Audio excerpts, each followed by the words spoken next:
Hello student. In this session we will learn Hindi subject. हम इस session में Hindi subject सीखने वाले हैं. हिंदी में से महत्वपूर्ण है व्याकरण. आज मैं आपको व्याकरण के बारे में बताना चाह रही हूँ इस सेशन में, जो बहुत ही महत्वपूर्ण है.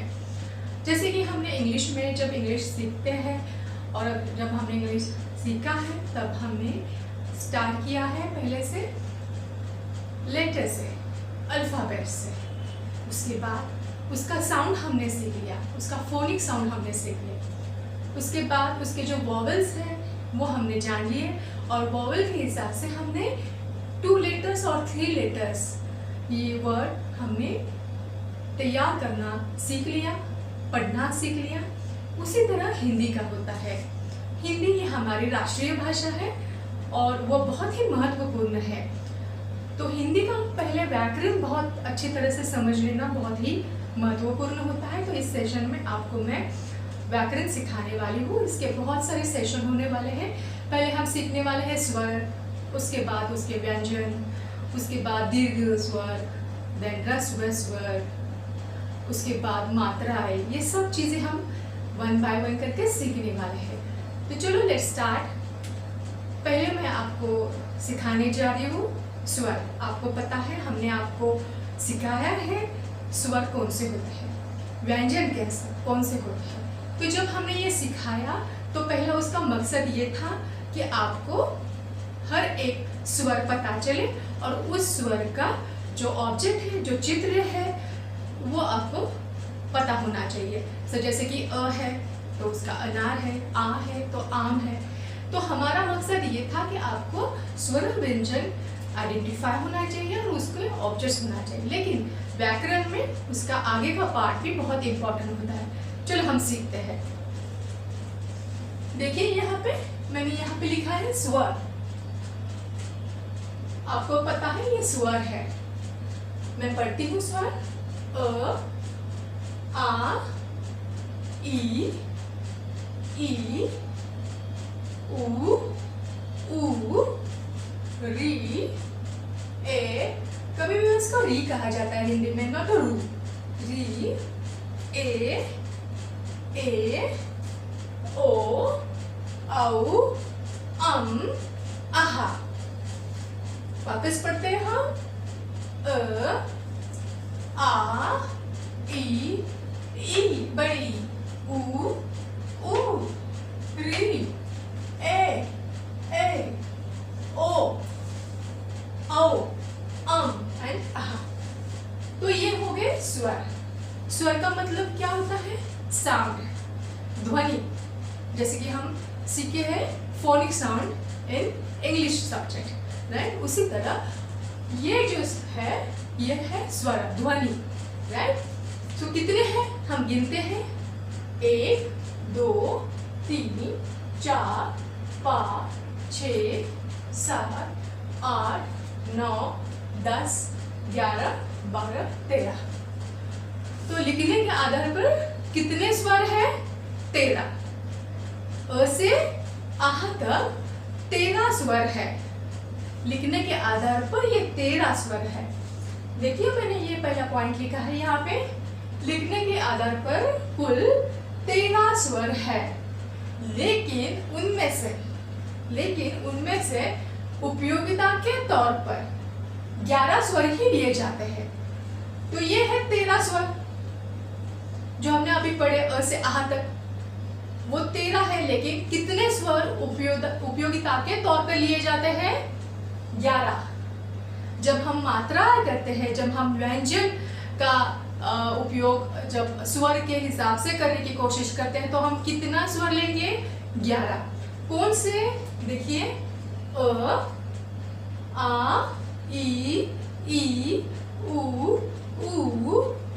देखिए ये री है तो पहले ए, ऐ, ओ, औ और ये री. तो ये 13 में से 11 ही स्वर लिए जाते हैं. ये हमें बिल्कुल ध्यान में रखना चाहिए. जैसे कि हमने इंग्लिश में सीखा है साउंड ऑफ लेटर्स, लाइक हम definitely in English we will learn the sound like A says A, right? But when we learn the sound of as it is letter A, we can pronounce as it is letter A sound, right? A. So we use the A sound in long vowel. It's called a long vowel sound. A is the phonic sound, and A as it is sound of letter A we can use for a long vowel. Double A, double A.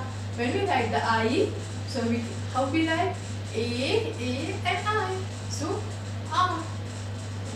We learn I says E says I, right? Here is the I.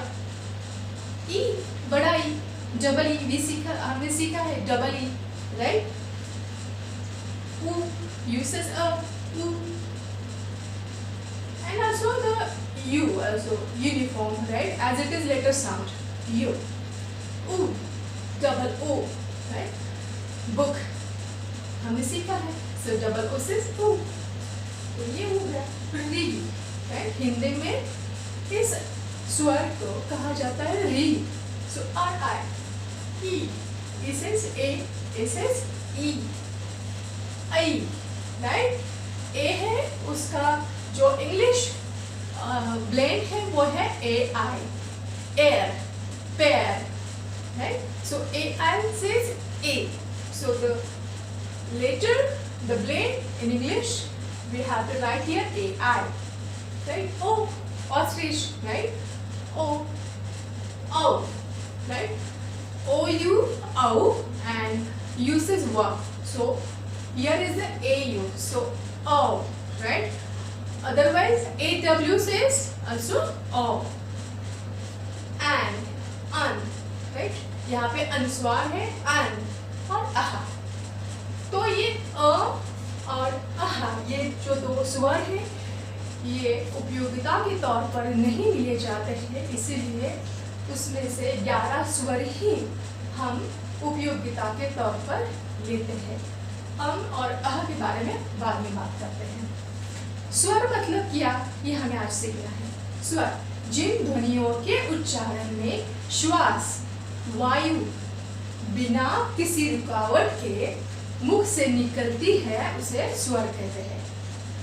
मतलब जिन ध्वनियां मतलब कौन सा, ये सब स्वर, sound, right? These are स्वर्स. तो वो जो है ध्वनियां हैं उच्चारण के समय जब हम उच्चारते हैं आ ई उ, राइट? जब हम उच्चारते हैं तो उसमें श्वास और वायु, जो श्वास है, जो वायु है, एयर है, बिना किसी रुकावट से. कौन सी रुकावट आ रही है उसके? आ ई उ. कौन सी रुकावट आ रही है? श्वास की और वायु की नहीं. सो बिना किसी रुकावट से, बिना किसी श्वास और वायु की रुकावट से जो मुख से निकलता है उसे स्वर बोलते हैं. ध्यान में आ गया? स्वर किसको बोलते हैं? जब हम ध्वनियों का उच्चारण करते हैं, इस स्वर का उच्चारण करते हैं, जब हम बोलते हैं आ ई, जब हम ये मुख से बोलते हैं तब किसी रुकावट से, वायु और श्वास किसी भी रुकावट से ये स्वर जो मुख से निकलता है उसको कहते हैं, उस ध्वनियों को कहते हैं, उस अक्षरों को कहते हैं स्वर. तीसरा पॉइंट, अब मैं इस बारे में बताने जा रही हूँ और आहा. और आहा ये स्वरों में गिना जाता है. हमने जब ये स्वर लिखा तो उसमें हमने ये गिन लिया 13 करके, राइट? ये 12 और ये 13. सो हमने जब लिखा, लिखते समय हमने वो और आहा ये स्वर में गिन लिया. लेकिन उच्चारण की दृष्टि से ये व्यंजन के ही रूप में है, राइट? जैसे हमने स्वर के बारे में बोला कि जब हम स्वर जब उच्चारण करते हैं, उसका ध्वनि उच्चारण करते हैं तो बिना श्वास और किसी रुकावट से जब हमारे मुंह से निकलता है तो उसको स्वर बोलते हैं. लेकिन और आहा ये व्यंजन के रूप में बोला जाता है. क्यों? राइट? मैंने मुंह बंद कर लिया आहा, राइट। तो थोड़ा सा जो वायु है, जो श्वास है, जो हवा है मुंह से आहा, इसीलिए उसको कुछ रुकावटें आ रही है वायु की, और बोलते समय हम मुंह बंद कर भी रहे। तो और आहा ये स्वर ही है जो स्वर में गिना जाते हैं, लेकिन उसका उपयोग व्यंजन के रूप से किया जाता है, और आहा।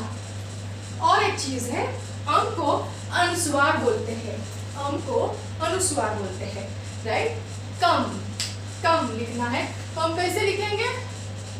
कम, ये है अनुस्वार, मतलब ये है। हम यहाँ पे क और अनुस्वार नहीं दे सकते, मतलब ही अनुस्वार है।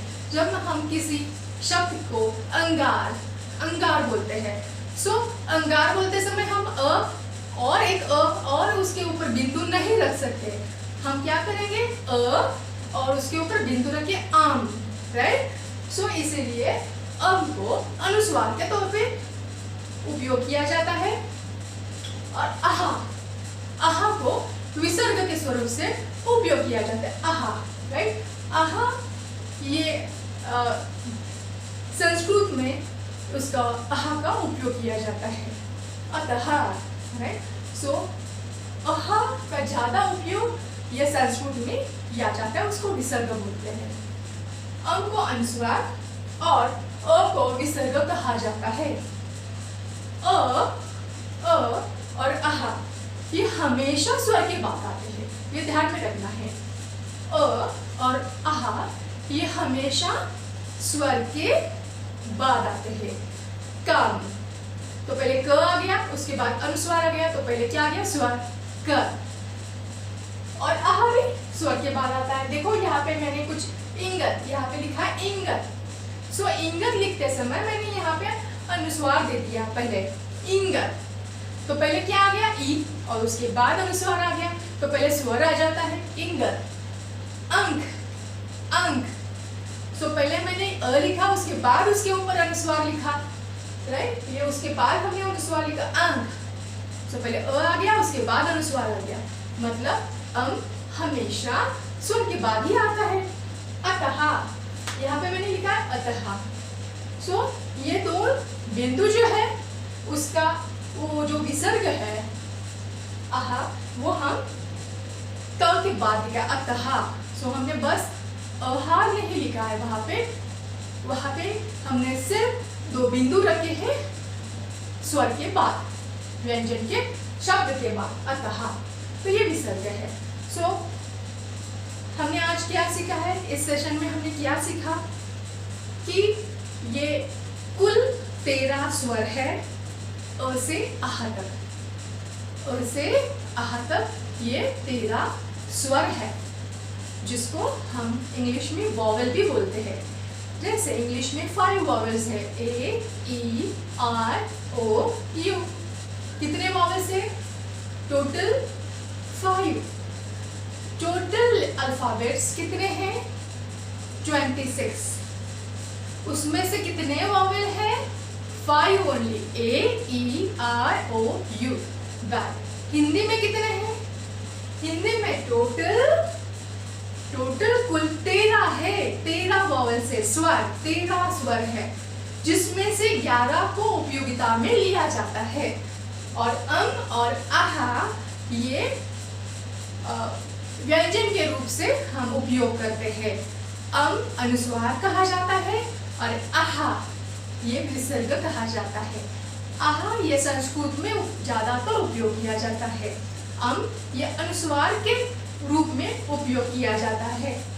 आज हमने ये बहुत सारी चीजें सीखी कि स्वर किसको बोला जाता है, जिस ध्वनियों को उच्चारण करते समय वायु और श्वास की रुकावटें नहीं आती है, मुंह से जब हम बोलते तो रुकावटें नहीं आती, उसको स्वर बोलते हैं। बहुत इजी है।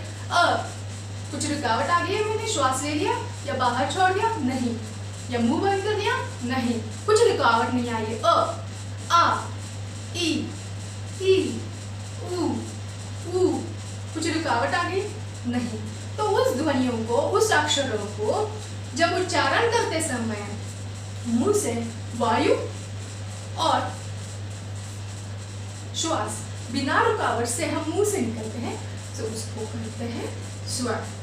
तो हमने आज स्वर कौन से हैं ये हमने सीखा, कुल कितने स्वर हैं ये हमने सीखा, कितने स्वरों को उपयोगिता में लिया जाता है वो हमने सीखा, और आह ये क्या है ये आज हमने सीखा इस सेशन में। सो नेक्स्ट सेशन में हम सीखने वाले हैं short vowel and long vowel. ये वॉवेल है, सा स्वर है, ये वॉवेल अ से हाथ की वॉवेल है।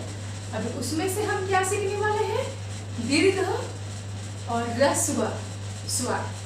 दीर्घ स्वर, दीर्घ लॉन्ग वॉवेल, ह्रस्व शॉर्ट वॉवेल। सो हमने इंग्लिश में भी सीखा है, जब इंग्लिश पढ़ते समय हम लॉन्ग वॉवेल और शॉर्ट वॉवेल सीखा है। उसी तरह हम अभी सीखने वाले हैं दीर्घ स्वर और ह्रस्व स्वर, long vowel and short vowel. So next session में हम सीखते हैं अगेन स्वर, उसके बाद दीर्घ और ह्रस्व स्वर।